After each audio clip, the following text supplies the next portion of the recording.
Wali Paidi tertidur di serambi masjid pondok.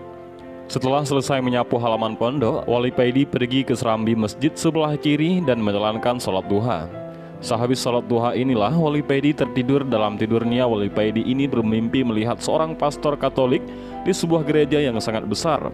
Pastor itu terlihat membaca kitab Injil. Injil Perjanjian Lama ini isinya lebih sempurna, ucap pastor itu. Wali Paidi dalam mimpinya ini seakan melihat film tentang kehidupan singkat seorang pastor panutan semua orang Katolik di seluruh dunia. Terlihat oleh Wali Paidi, pastor ini begitu serius membaca Injil Perjanjian Lama. Dalam beberapa hari, pastor ini tidak keluar dari dalam kamar untuk membaca Injil yang sangat menarik di hatinya. Di bab terakhir, pastor ini membaca bakal tentang Nabi terakhir.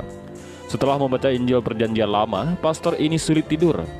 Dia kepikiran tentang sosok Nabi terakhir tersebut. Pastor ini yakin benar sosok Nabi orang Islam, yakni Nabi Muhammad SAW memang benar adanya. Karena sosok Nabi Muhammad SAW memang sesuai dengan isi Injil Perjanjian Lama yang dibacanya. Dan ketika pastor ini berkunjung ke Mesir, pastor ini mengambil kesempatan untuk bertemu mufti-mufti Mesir, bertanya mengenai agama Islam. Dia ingin mempelajari Islam lebih dalam, dan salah satu mufti Mesir menghadiahi pastor ini dengan sebuah Al-Quran.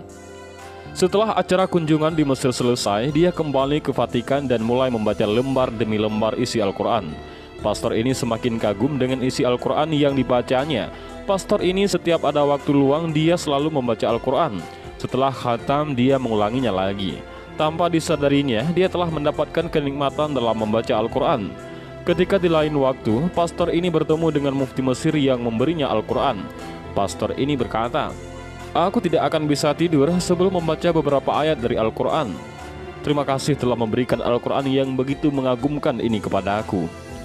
Walaupun begitu, pastor ini belum mau membaca syahadah, walau hatinya sudah yakin mengenai kebenaran agama Islam, karena situasi dan kedudukannya tidak memungkinkan untuk melakukan hal itu. Lalu Wali Paidi melihat dalam mimpinya, pastor tersebut terbaring dalam keadaan sakit dan mendekati ajal. Ketika pastor ini melihat ada malaikat yang datang padanya, pastor ini bertanya, "Siapakah Anda?" "Aku adalah Israel yang disuruh Allah untuk mencabut nyawamu hari ini," jawab malaikat. "Sungguh benar apa yang dikatakan di dalam Al-Quran mengenai hal ini," jawab pastor. Ketika ruh pastor ini baru melewati jari-jari kakinya, pastor ini dengan penuh keyakinan berkata, "Asyhadu an la ilaha illallah wa asyhadu anna Muhammadar Rasulullah." Dan seketika itu juga Allah mengangkat derajat pastor ini menjadi salah satu walinya para wali-wali Allah di seluruh dunia. Banyak yang menyaksikan bahwa ruh pastor ini keluar menuju ke hadirat Allah dan diberi kenikmatan di sisinya, tidak menuju ke neraka. Para wali yang melihat hal ini saling bertakbir dan bertahmid memuji kebesaran Allah. Lalu Wali Paidi terbangun dari mimpinya. Setelah mengucapkan tahmid dan takbir, Wali Paidi beranjak dari masjid dan pergi ke warung kopi belakang pondok.